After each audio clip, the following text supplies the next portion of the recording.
John D. Rockefeller, Jakob Fugger, and Andrew Carnegie, the OG entrepreneurs and business moguls who came from humble, even straight-up poor beginnings, and through sheer hustle, revolutionary business moves, and cutthroat ambition, built vast empires and managed to grind their way up to becoming the richest self-made billionaires in the history books. Rockefeller was such an obscenely rich oil tycoon, he kept a random cardboard box stuffed with cash, bonds, and stock certificates just casually chilling under his desk as pocket money. Jakob Fugger, the real capitalist from 1500s Germany, accumulated so much mining and banking wealth, his net worth hit an incomprehensible $500 billion, making him over twice as rich as the world's current wealthiest person. He was so loaded, he basically funded the appointments of kings, emperors, and popes just to make an extra buck. And then the underdog tale of Andrew Carnegie, who immigrated to America at age 12, working 14-hour days as a dirt-poor bobbin boy for $1.20 per week, yet ended up building an empire so valuable he sold it in 1901 for $480 million, a sum equal to 2% of America's entire GDP at the time. From snake oil salesman origins to creating America's most monopolistic corporate behemoth, funding wars and appointing kings and popes, or building an enormous steel empire and giving it away to libraries and world peace efforts, these are the wildly inspiring yet insane rags to ridiculous riches tales you need to hear. Like the previous episode on the richest kings and queens, we'll use the technique from the brainiacs over at measuringworth.com to make a somewhat legit comparison by sizing up an individual's personal fortune against the total economic output of their nation at that time. Makes sense, right? First up is a name forever synonymous with immense wealth, John D. Rockefeller, the oil tycoon born in 1839 to a flamboyant salesman father and devoutly religious mother who would rise up from rustic origins to build Standard Oil, one of America's most feared corporate monopolies. Rockefeller hated competition. He figured monopolies were the way to go. Smooth sailing, no headaches. Starting small as an oil refiner in Cleveland, he grew Standard Oil into the world's largest oil company. By 1878, the octopus, as it was dubbed by critics, controlled 90% of U.S. oil refineries through collusion with railroads, predatory pricing, corporate espionage, and good old-fashioned bribery of officials. Sounds like a real class act, right? Rockefeller was the OG philanthropist, doling out cash like no one before him.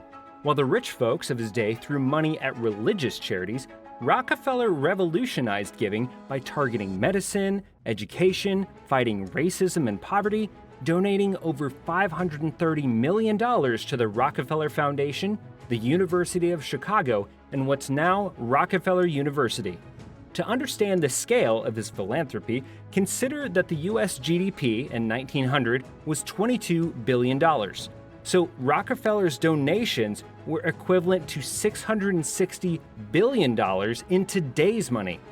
John D. Rockefeller hit millionaire status at 33, back in the 1870s when $1 million was a jaw-dropping sum. By 43, he owned the biggest company on the planet. At 50, he was the world's only billionaire. But at 53, things took a nosedive. He got seriously sick, lost all his hair, and doctors said he had a year to live.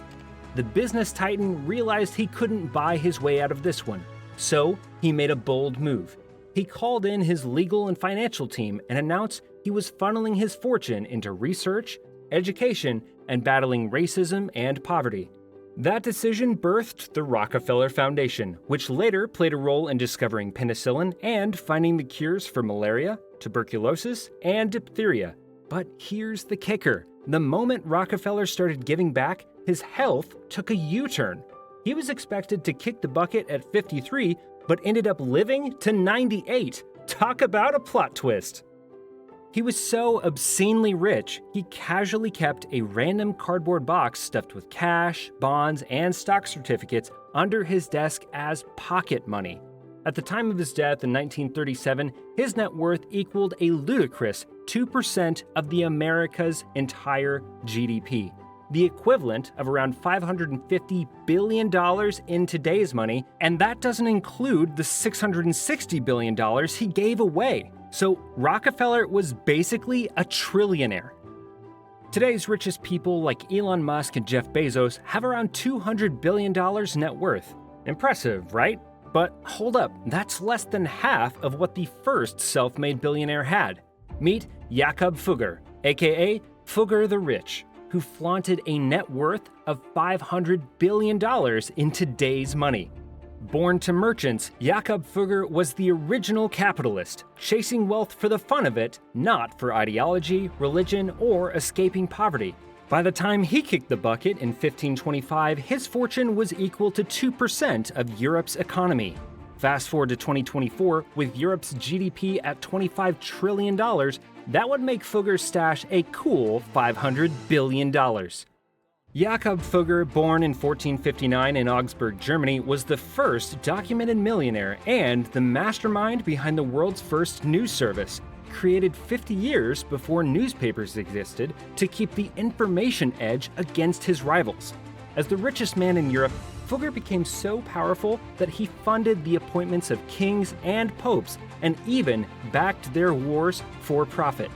He took the Habsburg family from second-tier nobility to a dynasty that dominated Europe for centuries. By 1514, the position of Archbishop of Mainz, the second most powerful role in Germany, was up for grabs. Albrecht of Hohenzollern, eager for the job, turned to Fugger, the richest man in the world, for the necessary funds.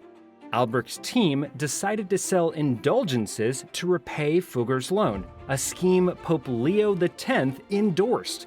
This indulgence sale sparked Martin Luther's ire, leading to his 95 Thesis and helped spark the whole Protestant Reformation.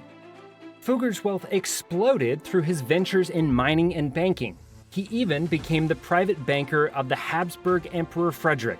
In a bold move, Fugger once reminded the other Habsburg king, Charles V, in a letter that Charles might not have secured his crown without his financial support, demanding repayment without further delay. That's some serious clout. Some argue Fugger was the most influential businessman of all time, and it's easy to see why. Fugger died in December 1525 at the age of 66. 17 generations later, during World War II, his descendants still lived off the fortune he built. Now that's what you call generational wealth. Next up, we have the true underdog story of Andrew Carnegie. Born into poverty in 1835 Scotland, young Andrew immigrated to America at age 12 and started working soul-crushing 14-hour days as a bobbin boy in a cotton factory for $1.20 per week. Talk about humble beginnings. But the hard-working lad was sharply intelligent, became a telegram messenger before teaching himself how to operate the equipment, and got promoted to a prized telegraph operator position. He parlayed those communication skills into a gig with the Pennsylvania Railroad, quickly rising to superintendent by age 24. Carnegie was an obsessive reader and always credited books for providing his real education. He later said, "It was from my own early experience that I decided there was no use to which money could be applied so productive as the founding of a public library." The reading habit paid off as he started strategically investing his railroad income into other industries like ironworks, steamers, and oil. By 30 years old, Andrew already had a multi-millionaire's portfolio of diversified business interests, including steel production. He eventually built the Carnegie Steel Corporation into the largest steel maker in the world and sold it in 1901 to J.P. Morgan for the outrageous sum of $480 million. That sales price alone equaled about 2% of America's entire economic output at the time, which would be around $550 billion today. Carnegie's legacy goes far beyond business success. He was a true philanthropist who lived by the gospel of wealth philosophy, the idea that the elite have an ethical obligation to give back their riches to benefit society. As he famously said, "The man who dies rich dies disgraced."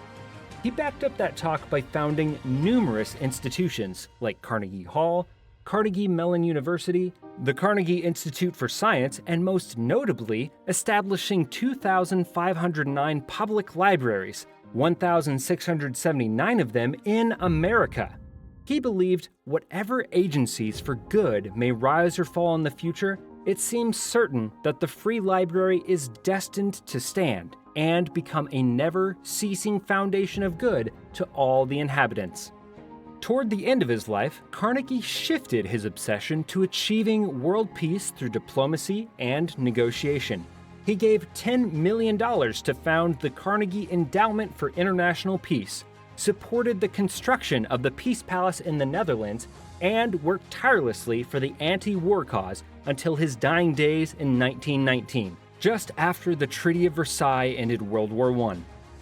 From a poverty-stricken childhood to pioneering billionaire philanthropist and champion for global peace, Andrew Carnegie's life story is about as inspirational as they come. And that's a wrap on the epic tales of Rockefeller, Fugger, and Carnegie. Crazy rich, crazy influential, they were the OG billionaires making waves in history. Picture this, you wake up tomorrow and you're as loaded as they were. What's your game plan? How do you handle the power, the fame, the whole shebang? Smash the like button, subscribe, and drop your wild ideas below because, hey, who knows, maybe you're the next big thing waiting to happen. Until next time, stay hungry for peace and prosperity. Cheers!